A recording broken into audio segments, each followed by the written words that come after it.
Royal education চ্যানেলের পক্ষ থেকে সবাইকে স্বাগত জানিয়ে শুরু করছি আজকের বাংলা ক্লাস।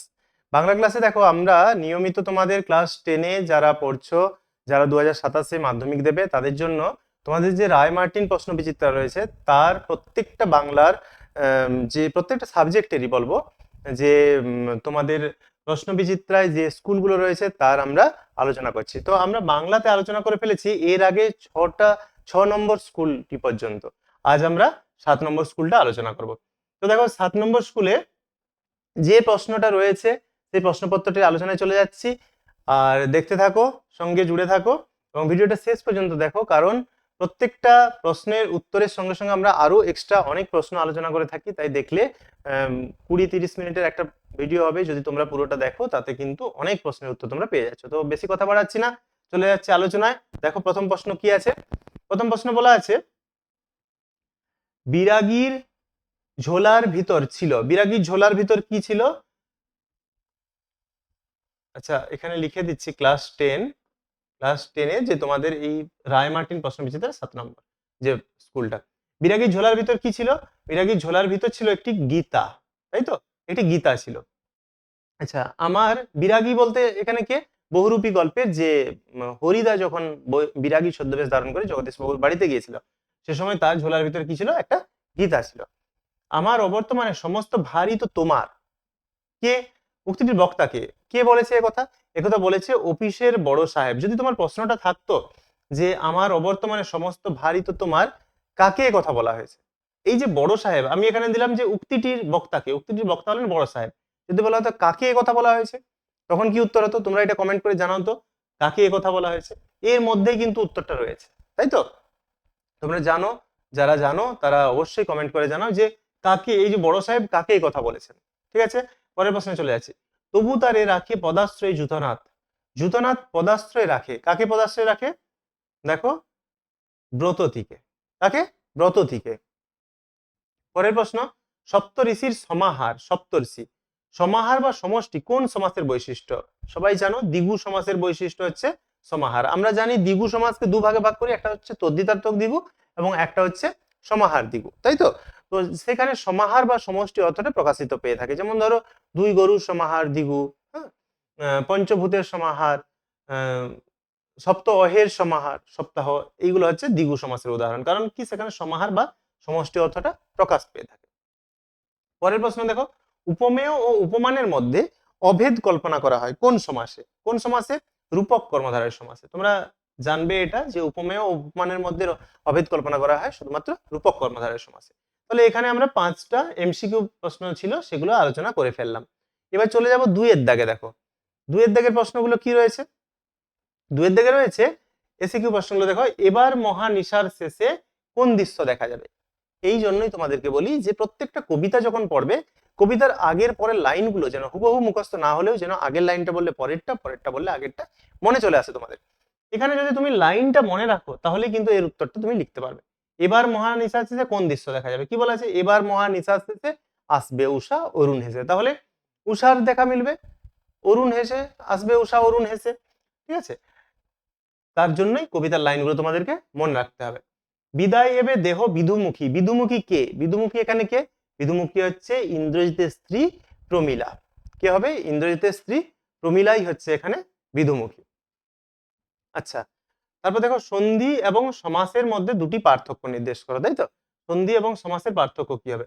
সন্ধি এবং সমাসের পার্থক্য আমরা পেয়ে থাকি বেশ কয়েকটা, তার মধ্যে এখানে বলা আছে দুটি। ভালো করে খেয়াল করো।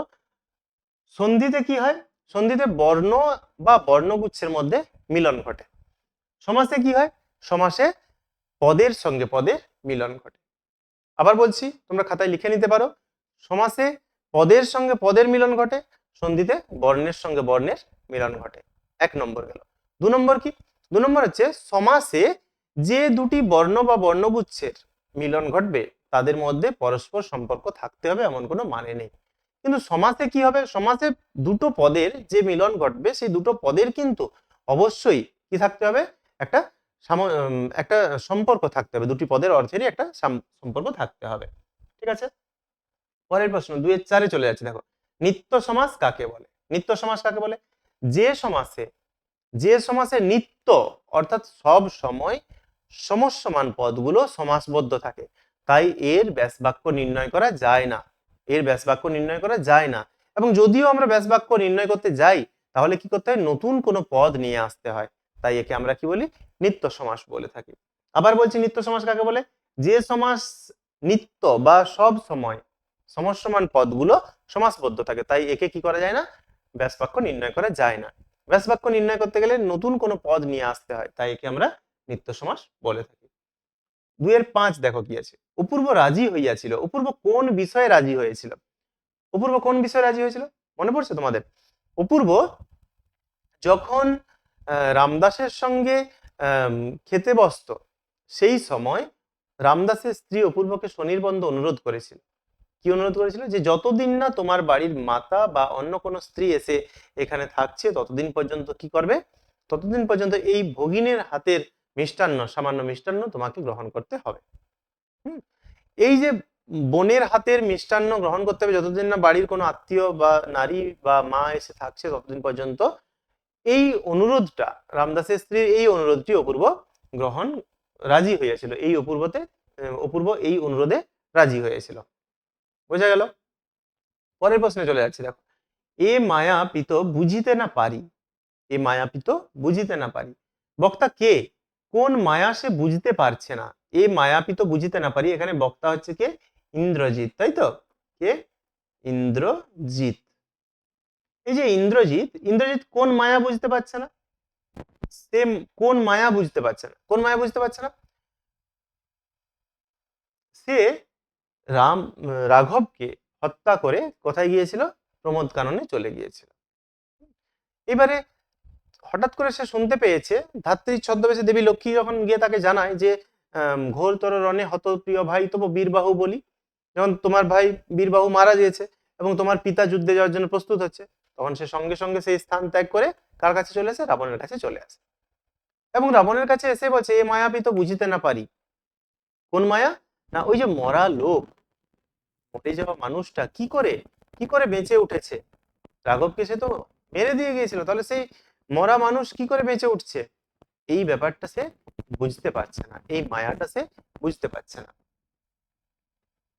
পরের প্রশ্ন, সে ভয়ানক দুর্লভ জিনিস। কোন জিনিসের কথা বলা হয়েছে? এখানে সন্ন্যাসীর পদধূলি। কোন জিনিস? সন্ন্যাসীর পদধূলি। পদধূলিকে দুর্লভ বলা হয়েছে, তাই তো? দুর্লভ জিনিসটা হচ্ছে সন্ন্যাসীর পায়ের ধুলো। তা দুর্লভ কেন? তা দুর্লভ কারণ হচ্ছে সন্ন্যাসী কাউকে পায়ের ধুলো দেন। তিনি নিজ গুণে অনেক বড় সন্ন্যাসী। তিনি বছরে একটি মাত্র হরিতকি খান, আর কিচ্ছু খান না। তিনি হিমালয়ের গিরিগুহায় থাকেন। বয়স তার 1000 বছরেরও বেশি। তাহলে অনেক নামী একজন গুণী হচ্ছে, একজন সন্ন্যাসী হচ্ছেন ওই জগদীশ বাবুর বাড়িতে আসা সন্ন্যাসী। তিনি কাউকে পায়ের ধুলো দেন না। তাই সেই বস্তুটি, সেই তার পায়ের ধুলো পাওয়াটা খুব দুর্লভ বস্তু। দুর্লভ। 4-1 কি বলা আছে? বাবুটির স্বাস্থ্য গেছে। বাবুটির স্বাস্থ্য গেছে, কিন্তু শখ 16 আনাই বজায় আছে। বাবুটি কে? বাবুটি কি? এখানে আমরা বলতে পারি, এখানে বাবুটি বলতে যাকে গিরিশ মহাপাত্র, যে নিজের পরিচয় গিরিশ মহাপাত্র নামে দিয়েছিল, সেই মানুষটাকে আমরা বলতে পারি যে তিনি হচ্ছেন এখানে বাবু। সব্যসাচী মল্লিক সন্দেহ করে যাকে ধরা হয়েছিল, সেই গিরিশ মহাপাত্র হচ্ছেন এখানে বাবু। তার স্বাস্থ্য এবং শখের পরিচয় দাও।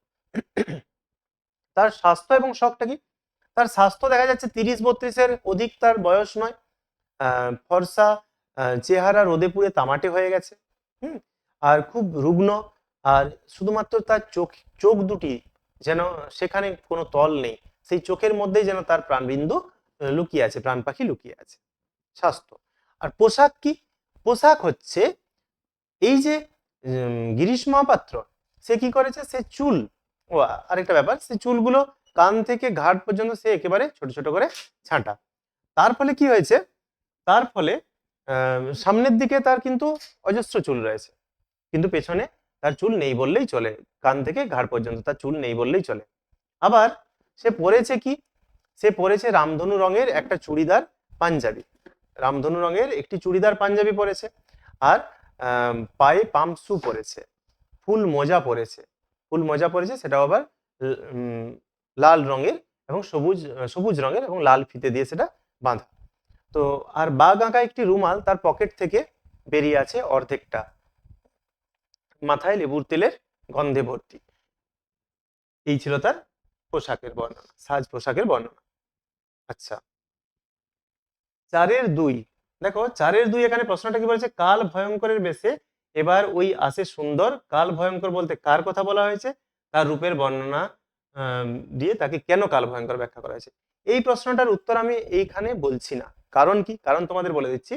এর আগে, এটা তো আমরা 7 নম্বর স্কুল করছি, এর আগে বহুবার এটা আলোচনা করা হয়েছে। এমনকি আমি তোমাদের বলে দিই, এর আগের যে স্কুল 6 নম্বর স্কুল, সেখানে এখানে 4-এর দাগে 2 নম্বর প্রশ্ন, ওখানে 4-এর দাগে 1 নম্বর প্রশ্ন রয়েছে। তাই এটা বহুবার আলোচনা করেছি, সেই জন্য তোমরা যদি পুরনো ভিডিও দেখে থাকো এর উত্তরটা জানবে, এবং যারা দেখোনি তারা গিয়ে আমাদের পুরনো প্লেলিস্ট থেকে তোমরা ভিডিওগুলো দেখতে পারো। ঠিক আছে, এটা আর আলোচনা করছি না। পরের প্রশ্নে চলে যাচ্ছি। দেখো পরের প্রশ্নে কি রয়েছে, তোমার কথা আমার চিরদিনই মনে থাকবে। কার কথা? তোমার কথা আমার চিরদিনই মনে থাকবে, কার কথা, কেন তার কথা মনে থাকবে। এখানে আমরা দেখতে পাই এই লাইনটি কোথা থেকে নেওয়া হয়েছে, তোমাদের সিলেবাসে থাকা একমাত্র নাটক সিরাজউদ্দৌলা থেকে এই লাইনটি নেওয়া হয়েছে, তাই তো? তো সিরাজউদ্দৌলা নাটকে দেখা যাচ্ছে সিরাজের কাছে, আমরা নাটকের শুরুতে দেখতে পাচ্ছি সিরাজের কাছে দুজন ব্যক্তি রয়েছে। কে? একজন ওয়াটস এবং একজন মসিয়েলা।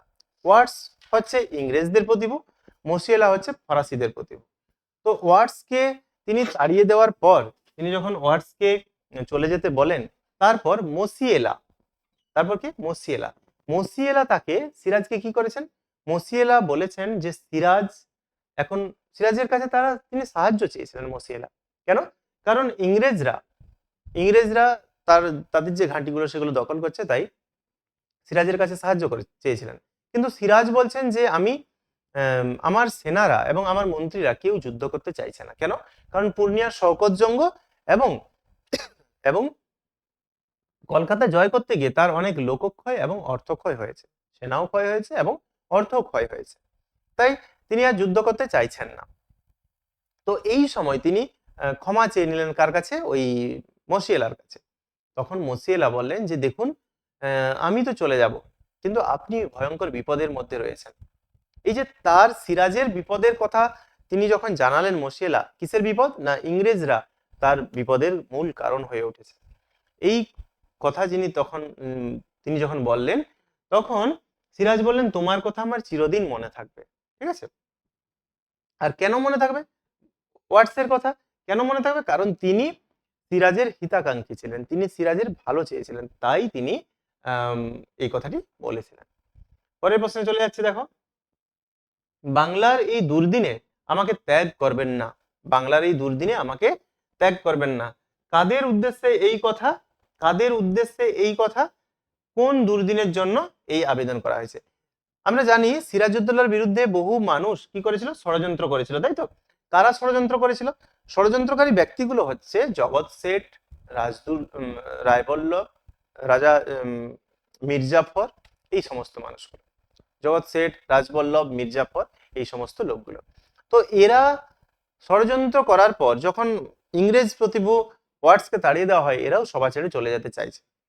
তো সভা ছেড়ে যখন চলে যেতে চাইছে, তখন সিরাজ তাকে কি বলছেন, তর্ক বিতর্কের পর সভা ছেড়ে চলে যেতে চাইছে যখন, সিরাজ তাদেরকে তখন বলেছে যে এই বাংলার যে এই দুর্দিনে, এই খারাপ সময়ে আপনারা কি করবেন না, আমাকে ত্যাগ করবেন না, আমাকে ছেড়ে যাবেন না। তাহলে কাদের উদ্দেশ্যে এখানে? মির্জাফর, আবার বলছি মির্জাফর, রাজবল্লভ এবং জগৎ শেঠ, এদের উদ্দেশ্যে কথা বলা হয়েছে। কোন দুর্দিনের জন্য তার এই আবেদন? তার আবেদনটা হচ্ছে তিনি বলেছেন বাংলার ভাগ্যাকাশে আজ দুর্যোগের ঘন ঘটা, তার বাংলার শ্যামল ধরিত্রীতে আজ রক্তের যেন আলপনা।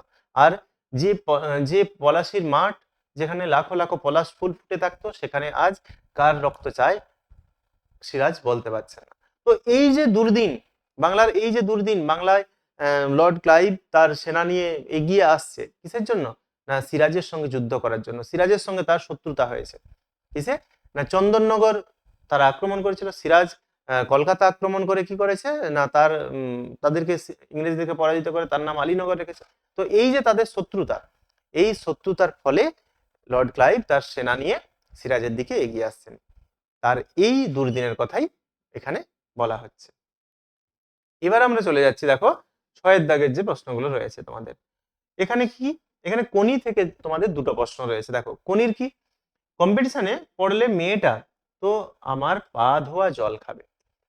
এই যে লাইনটি, এই লাইনটির বক্তা কে, অর্থাৎ কথাটা কে বলেছে? কম্পিটিশনে পড়লে মেয়েটা আমার পা ধোয়া জল খাবে, কে বলেছে? অমিয়া বলেছে এই কথা। অমিয়া কার উদ্দেশ্যে বলেছে? নিশ্চয়ই কোনির উদ্দেশ্যে বলেছে। অমিয়া কাকে বলেছে? বেলাকে বলেছে। দেখো এখানে শুধুমাত্র প্রশ্ন কি দিয়েছে, বক্তাকে, কি প্রসঙ্গে তার এই উক্তি, এই উক্তির মধ্য দিয়ে বক্তার কোন মনোভাব ফুটে উঠেছে। তো এই প্রশ্নগুলোর উত্তর আমরা আলোচনা করব, কিন্তু তার আগেও শুনে নাও যে বক্তা হচ্ছে অমিয়া। সে কাকে এই কথা বলেছে? সে কোনিকে কথা, কোনির সম্পর্কে এই কথা বলেছে। কাকে বলেছে? বেলাকে বলেছে। তো এখানে তাহলে আমরা একটা উত্তর পেলাম, বক্তাকে অমিয়া। কি প্রসঙ্গে তার এই উক্তি? প্রসঙ্গ হচ্ছে অমিয়া এবং বেলা, তারা দুজন কি করছিল, তারা ঘর থেকে, অর্থাৎ অ্যাপেলোর যে ক্লাব, সেই ক্লাব থেকে বেরিয়ে আসছে। বেরিয়ে আসার সময় অমিয়া দেখলো যে ক্ষিতিশ সিংহ একজনকে সাঁতার কাটাচ্ছে, সাঁতার কাটা শেখাচ্ছে, অর্থাৎ সে তাকে ট্রেনিং দিচ্ছে। তখন অমিয়া বেলাকে জিজ্ঞেস করে যে মেয়েটি কে রে? বেলা তখন বলে যে খিদ্দার আবিষ্কার, অর্থাৎ খিদ্দা নাকি তাকে আবিষ্কার করেছে। তখন অমিয়া বলে যে এ তো এখনো ভালো করে পায়ে টান দিতেই শেখেনি, আর কম্পিটিশনে যদি পড়ে মেয়েটা আমার পা ধোয়া জল খাবে। তাহলে এই বেলার সঙ্গে এই কথোপকথনের প্রসঙ্গেই সে এই উক্তিটি করেছিল। কে করেছিল? অমিয়া করেছিল। পরের প্রশ্ন দেখো কি বলেছে, এই উক্তির মধ্য দিয়ে বক্তার কিরূপ মনোভাব ফুটে ওঠে? বক্তার মনোভাবটা কি? অহংকারী মনোভাব। সে ভাবে যে একমাত্র সেই বেঙ্গল চ্যাম্পিয়ন। কে চ্যাম্পিয়ন? অমিয়া। অমিয়াকে টপকে যাবে, অমিয়াকে হারিয়ে দেবে, এমন বাংলায় কোনো সাঁতারু এখনো পর্যন্ত তৈরি হয়নি। এই ধারণা তার মধ্যে বদ্ধপরিকর। কার মধ্যে? অমিয়ার মধ্যে। তার মধ্যে এই অহংকারী ভাবনাটাই তার পতনের কারণ হয়ে দাঁড়িয়েছিল। তো এই অহংকারী ভাবনাই তার মধ্যে ফুটে উঠেছে এই কথার মধ্য দিয়ে, যে সে কি করবে না, কম্পিটিশনে যদি পড়ে তার পা ধোয়া জল খাবে। পা ধোয়া জল বলতে সে যখন সাঁতার কেটে এগিয়ে যাবে, তার পায়ের যে জলটা সেটা কি খাবে? সেটা কোনির মুখে এসে ঢুকবে। তাই সে এই কথা বলেছে। পরের প্রশ্নে আমরা চলে যাচ্ছি, ঘুমের মধ্যেই কোনির মুখ উজ্জ্বল হয়ে উঠলো। কি কারণে ঘুমের মধ্যে কোনির মুখ উজ্জ্বল হয়ে উঠলো তা লেখো। দেখো এটা 5 নম্বরে রয়েছে। এটা আমাদের কি করতে হবে? ঘুমের মধ্যে কোনির মুখ উজ্জ্বল হয়ে উঠলো, আমাদেরকে লিখতে হবে কিভাবে? বলতে হবে, প্রখ্যাত সাহিত্যিক মতিনন্দী রচিত কোনি উপন্যাসের এক অন্যতম চরিত্র হলো কোনি। এই কোনি তার দাদা যখন মারা যায়, মারা যাওয়ার পর সে ক্ষিতীশের আম, সাহায্যে ক্ষিতীশের স্ত্রী লীলাবতীর দোকানে প্রজাপতিতে সে কাজ পায়। কাজ পাওয়ার পর সে কি করে? মাসিক 40 টাকা বেতনে সে কাজ করতে থাকে, তাতে তার সংসারও চলতে থাকে। এবং ক্ষিতীশের আম, যে অ্যাপেলোই যে ক্ষিতীশ তার সাঁতারের ব্যবস্থা করেছিল, সেখানে সে প্রতিনিয়ত সকালবেলা সাঁতার কাটার পর তাকে যেতে হতো ক্ষিতীশের বাড়িতে, কি করতে? খাবার খেতে। খাবার খাওয়ার পর সে যেত দোকানে তালা খুলতে। কোন দোকান? প্রজাপতি দোকানে। সেখানে শাটার তুলে তালা খুলে সেখানে উম, ঝাঁট দিয়ে মুছে সে কি করতো? পরিষ্কার পরিচ্ছন্ন করে তারপর সে আবার কি করতো? দুপুরবেলা বাড়ি ফিরতো। কার বাড়ি? নিজের বাড়ি নয় কিন্তু, ক্ষিতীশেরই বাড়ি। সেখানে দুপুরবেলা খাওয়া দাওয়া করে সে ঘুমিয়ে পড়তো। এই সময় যখন একদিন এই রুটিনে যখন তার প্রতিনিয়ত এইভাবেই তার নিয়ম বাঁধা ছিল, সেই সময় একদিন কি হয়েছিল, একদিন রাত্রেবেলা সে যাত্রা দেখতে গিয়েছিল। যাত্রা দেখতে গিয়ে তার প্রচন্ড শরীরে কি হয়েছিল? ক্লান্তি, ক্লান্তি এসেছিল। সেই ক্লান্তিতে ক্ষিতীশ যখন তাকে সাঁতার কাটাচ্ছে, তখন সে সাঁতার কাটতে পারছিল না। 200 মিটার বাকি, অথচ সে ক্লান্ত হয়ে পড়েছে। সে ক্ষিতীশকে বারবার অনুরোধ করছে যে খিদ্দা আজ ছেড়ে দাও, আমি ওবেলা পুষিয়ে দেবো। কিন্তু ক্ষিতীশ তো নাছোড়বান্দা, সে ধরে আছে তার যতটা সময়, সেই যতটা দূরত্ব সাঁতার কাটা ততটাই তাকে কাটতে হবে। বাধ্য হয়ে কোনি কমপ্লিট করার পর যখন সে এসে পৌঁছেছে, তখন জুপিট প্রজাপতির যে শাটার, সেই শাটার কাছের দোকানিকে দিয়ে লীলাবতী খুলিয়ে নিয়েছে। তারপর সে কি করে? দিনের বেলা সেখানে দাঁড়িয়ে দাঁড়িয়ে ঘুমাতে থাকে, তার প্রচন্ড ঘুম পায়, দাঁড়িয়ে দাঁড়িয়ে ঘুমাতে থাকে। অবশেষে যখন বাড়ি ফিরে আসে, ক্ষিতীশের বাড়ি, দুপুরবেলা খাওয়ার পর সে কি করেছে? অল্প ঘুমিয়ে পড়েছে। ঘুমানোর সময় সে কোনো বালিশ নয়, দুটো হাত মাথায় দিয়ে এইভাবে সে ঘুমিয়ে পড়েছে। সেই সময় ক্ষিতীশ লীলাবতীর সঙ্গে কথোপকথনের পর, খাওয়ার পর সে কনির কাছে গিয়ে বসে এবং ধীরে ধীরে তার মাথায় হাত বুলিয়ে দিতে থাকে। সেই সময় মাথায় যখন হাত বুলিয়ে দিতে থাকে তখন কনি বলেছে যে দাদা, আর খিদ্দা আমাকে বড় কষ্ট দেয়, খিদ্দা আমাকে বড় কষ্ট দেয়, আর তুমি আমাকে কুমির দেখাবে বলেছিলে না? তখন ক্ষিতিশ কনি বিড়বিড় করে ঘুমের মধ্যে কি বলছে তা শোনার জন্য সে কানটা কনির মুখের কাছে নিয়ে যায় এবং সেখানে যাওয়ার পর সেখানে যখন নিয়ে যায় তখন সে শুনতে পায় কুমির দেখার কথা। তখন ক্ষিতিশ বলেছে, হ্যাঁ তোকে কুমির দেখাতে নিয়ে যাব, তোকে চিড়িয়াখানায় নিয়ে যাব।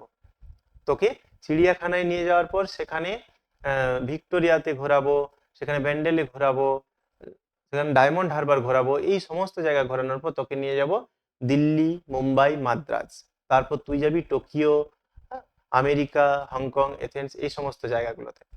তো এই সমস্ত কথা শোনার পর ঘুমের মধ্যেও কনির মুখটা কি হয়ে উঠলো? উজ্জ্বল হয়ে উঠলো। এই প্রশ্নটার উত্তর এভাবেই তোমরা লিখবে। তো এই ছিল আমাদের যে 7 নম্বর স্কুলটা, সেই 7 নম্বর স্কুলের আলোচনা। যদি ভিডিওটা ভালো লাগে অবশ্যই লাইক করে চ্যানেলটাকে সাবস্ক্রাইব করে রাখো, কারণ আমরা সমস্ত সাবজেক্টের ভিডিওগুলোই তোমাদের কাছে প্রত্যেকটা স্কুলের, রায়মার্টিনের প্রত্যেকটা স্কুল, প্রত্যেকটা সাবজেক্টের আমরা তোমাদের কাছে নিয়ে আসছি।